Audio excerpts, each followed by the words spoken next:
Hi, you guys. Welcome back to OM Gina.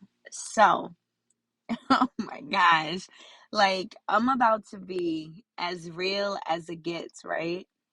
Like, sitting here and it's like little things in life or whatever. Like that other episode I was talking about, like how I can't even say a certain age anymore because I was just talking to my pastor. That's why I'm over here sniffling and all that. It has absolutely nothing to do with your age. Whenever you're going to get right, or whenever this mindset is going to get right, the stuff that I speak about is just, it just has to progress like every day because right now, I'm gonna go personal on y'all. It's just like real life situations. I didn't know what that people that I speak to on a daily basis, that situations within them or within us, it brings out triggers. But I want to sit here and, I'm me. I'm just gonna be like, you know what? Even though that makes me feel some type of way, it's okay though, because you're excited about it. And when I was talking to my pastor, it was kind of like, no, if that's a trigger for you, you have to let them know, hey, that's nice and everything, but you can't tell me about that because it messes with me internally. And the way I used to see it, I don't see it like that anymore after my whole phone call. That's not mean. That's when you're taking accountability for you. You're taking accountability for your feelings. You're letting other people know, like, hey, I understand this is what you're excited about. This is what you're happy about. But internally, I sit here and I battle with myself. I'm sitting here fighting myself because it's like, yo, you shouldn't have listened to that, or because it bothers you. Oh my gosh.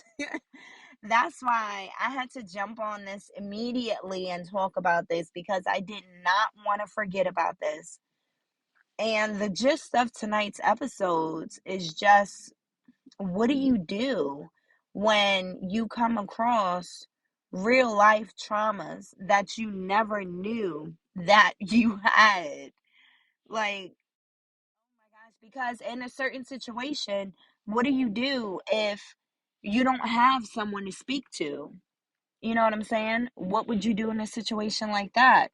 For me personally, if I didn't have anyone to speak to, I think I would do what everyone else in this world does. When you start freaking out, all you're gonna do is just go on Google and search, why am I feeling like this? Why is this making me sad? We all need to come to the realization that Google is not good like that. Because all Google gonna tell you is that at some point in time, you're going to die. So we need to stop searching Google. So after my conversation, it's just like, with something like this, all I want to do is just take the time out and pray about it. But back to the whole traumas and everything. Well, since I'm still learning, the first step that I would say is you need to sit here and come to the realization of, wow, I'm not thinking nobody trying to play me. I'm not thinking that no one trying to make me sad or whatever. No, these are real life traumas for you. You're sad because it's literally attacking you, and you so used to being hard 24/7, you don't even know how to get intact with your own feelings. You don't have to be hard 24/7. At some point in time, you're gonna break down. And after being hard for so many years or whatever, when you break down, it's not even gonna be a good little 2.5 breakdown. That breakdown gonna last. It could last for the whole night. It could last for a week. It could last for a month. It's gonna hit you until you get right. Oh my gosh, when I tell y'all. Like when I tell y'all, oh my God. I mean, first of all, who want to be sitting here crying after getting off work? You know what I'm saying? So I would just say when those real life traumas come back, and try and haunt you, try and break you down, trying to get you back to a place where you broke away from. Or even though it's hard, trust me, I'm dealing with this now. It is so hard. It's so hard to break the traumas, to sit here and be able to look at something that broke you and you're totally okay with it. That's going to be one of the hardest things that you've ever done in life, and you're not going to be able to bypass it or pass through it in 2.5. That is literally going to take years.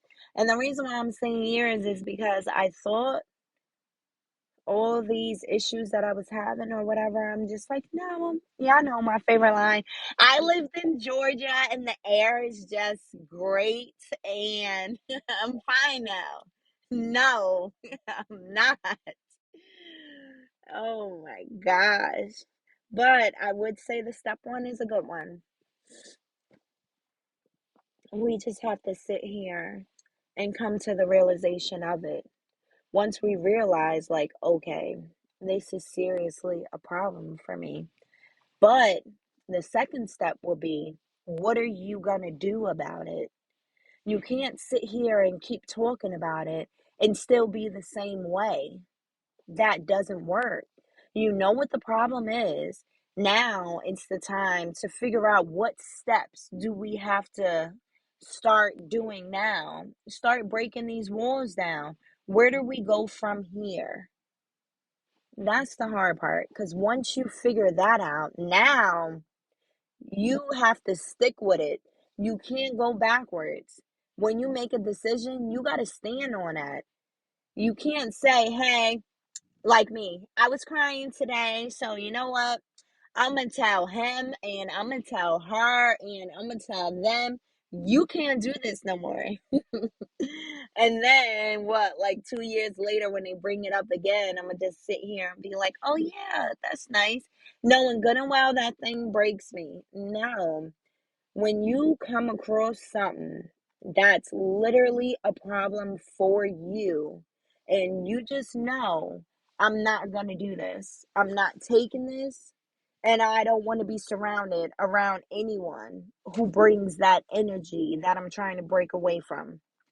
Because even though it's like, it could be family, I keep talking about family because